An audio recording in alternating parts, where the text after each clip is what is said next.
This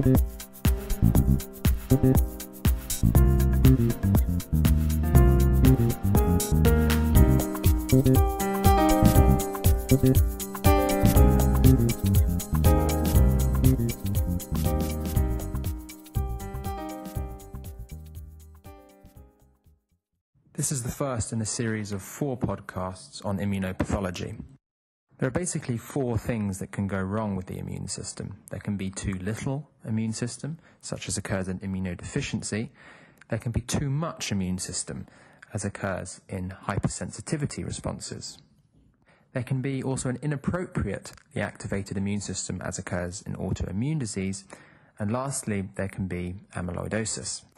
These 4 problems are going to correlate with the content of each of the podcasts, but in the last one, instead of just considering amyloid, I'm also going to consider immune-based therapies and the immunology of transplantation. But first, immunodeficiency. Immunodeficiency can be classified as either primary or secondary. Primary immunodeficiency, although it's going to take up the majority of this first podcast, is relatively rare, occurring in 1 in 10,000 live births, and there are greater than 100 primary immune deficiencies that have now been described. Secondary immune deficiency is considerably more common and may be either physiological or pathological. Physiological immunodeficiency occurs with the aging process, with prematurity, and with pregnancy, while pathological causes of secondary immune deficiency include infection, such as with HIV virus, malignancy, such as the hematological malignancies of myeloma and CML, and additionally with solid tumours as well. Various iatrogenic factors also predispose to secondary immunodeficiency, such as steroid use, immunosuppressive therapy, chemo and radiotherapy, and bone marrow transplantation. Also of interest is a wide array of biochemical and nutritional disorders such as malnutrition, renal insufficiency, type 1 and type 2 diabetes that also predispose to secondary immunodeficiency. While we're not going to talk specifically about these wide array of causes, they are considerably more important than the primary immunodeficiencies. So, primary immunodeficiency is suggested by recurrent infections, either 2 major or 1 major and recurrent minor infections within a year. Typically, these infections are due to unusual organisms, can be at unusual sites, and can be unresponsive to treatment. They may also cause early structural damage, such as bronchiectasis, or have, in children, a functional effect leading to considerable failure to thrive and weight loss. Also, some individuals with primary immunodeficiency may develop chronic infections, causing significant morbidity and mortality. Because there are so many primary immunodeficiencies, it's often useful, and is useful here, I think, to divide them up into those that affect the innate immune system and those that affect the acquired immune system. First, we're going to consider the innate immune system, of which there are 2 components that are commonly affected: the phagocytes and the complement system.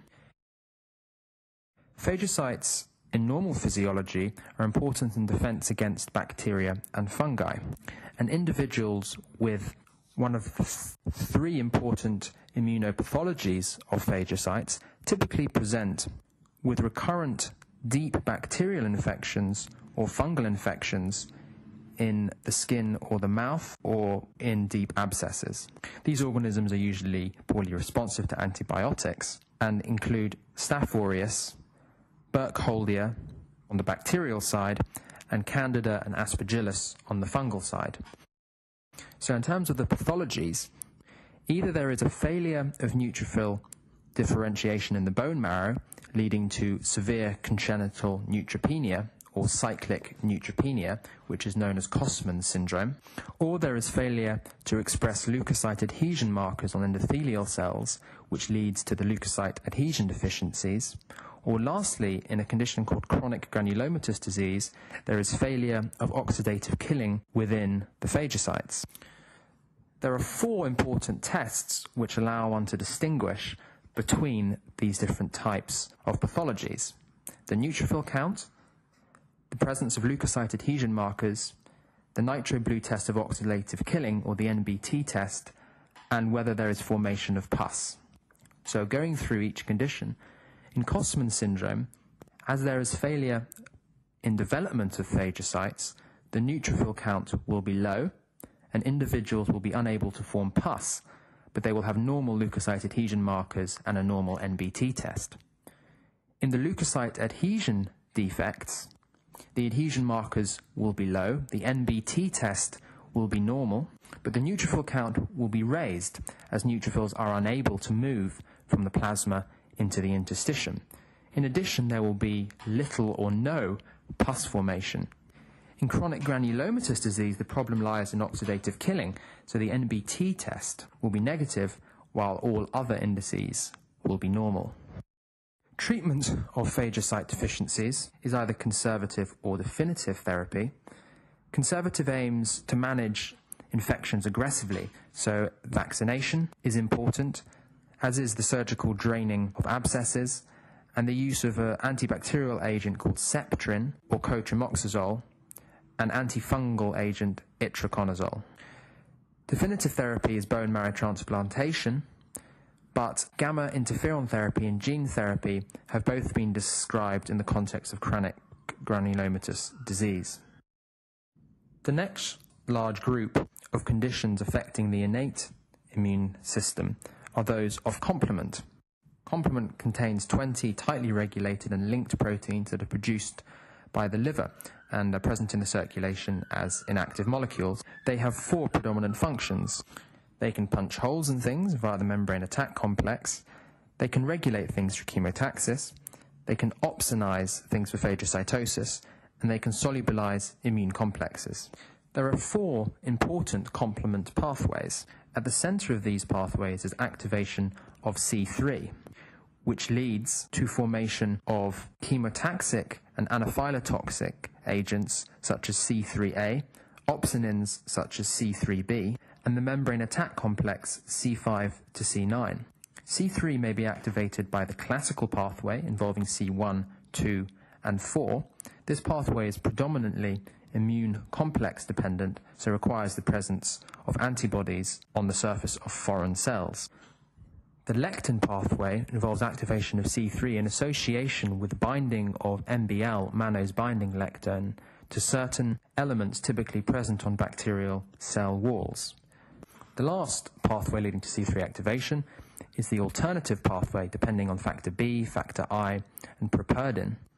This pathway depends on direct bacterial binding due to lack of anti-complement factors from these cells. Each pathway that's been described can have deficiencies. The most common, present in 5% of the normal population, is the lectin pathway deficiency, which may be associated with an increased susceptibility to infection, if an additional cause of immunosuppression, such as HIV, is also present.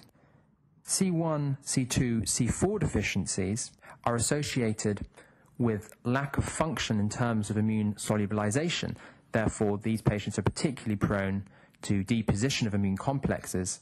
This is shown by the fact that 90% of individuals with C2 deficiency have lupus. Defects in the alternative pathway cause recurrent infection with encapsulated bacteria. The last pathway to be affected is terminal pathway, where there may be deficiencies of C5, 6, 7, or 8, and these also cause recurrent infection with the encapsulated bacteria, which are Neisseria meningitidis, Haemophilus influenzae, and strep pneumonia. Investigation of the complement pathway involves quantification of possibly all complement components, but usually only C3 and C4 are measured, and functional complement tests, hemolytic component 50 or CH50 test, which looks at the classical pathway, and the alternative pathway 50 or AP50 test, which looks at the alternative pathway. Management of patients with complement deficiencies is as of patients with phagocyte deficiencies. The next large group of immunopathologies are those that affect the acquired immune system. The acquired immune system is characterized by exquisite specificity and immunological memory, and often requires longer in the presence of an infection to kick in. Lymphoid tissue may be either primary or secondary, The key primary lymphoid tissues are the thymus, where T cell maturation occurs, and the bone marrow, where T and B cells are derived from hematopoietic stem cells. Secondary sites include the spleen and the lymph nodes. The acquired immune response typically involves two distinct cell lines, T lymphocytes and B lymphocytes, and therefore I'm going to consider the pathologies that affect each of these in turn. T lymphocytes arise from hematopoietic stem cells in the bone marrow, are exported as immature cells to the thymus, where they undergo selection and maturation. They usually reside in lymph nodes and secondary lymphoid follicles. Their function is primarily defense against intracellular pathogens, which include viruses, bacteria, and fungi, as well as immunoregulation. There are two subtypes of lymphocytes, the CD4 helper T lymphocytes, which recognize peptides presented on HLA class II molecules and have immunoregulatory functions, and the CD8 cytotoxic T lymphocytes that recognize peptides in association with HLA class I molecules and kill cells via Fas ligand apoptosis and perforin. Pathologies affecting T cells typically present with infections of viral, protozoal, and fungal origin.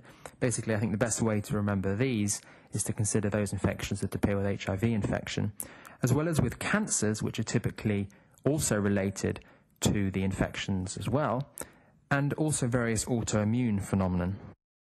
There are basically four problems that affect T cells. Problems can start at the beginning with failure of lymphocyte precursors to form.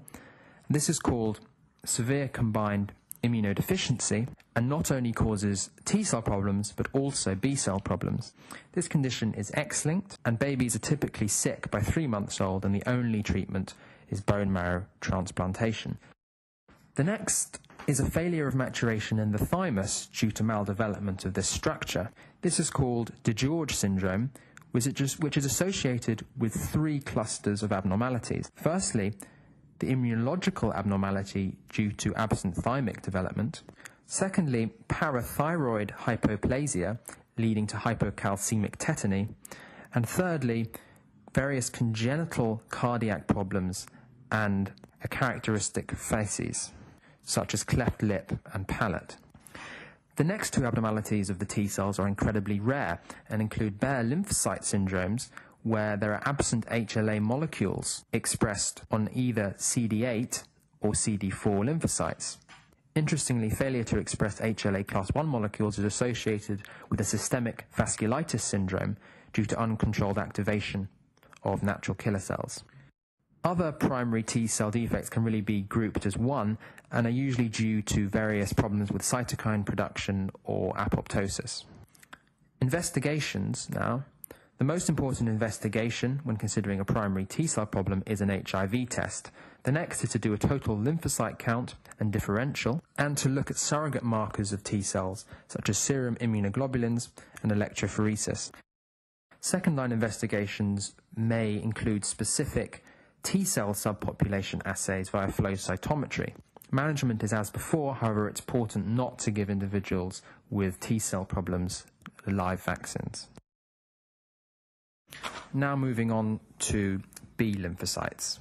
B lymphocytes arise from hematopoietic stem cells in the bone marrow like T lymphocytes, and they mature at this site as well as in lymphoid tissue and the spleen. Their main functions are antibody production and antigen presentation, and as such, I'm going to consider both B lymphocyte abnormalities and antibody abnormalities together.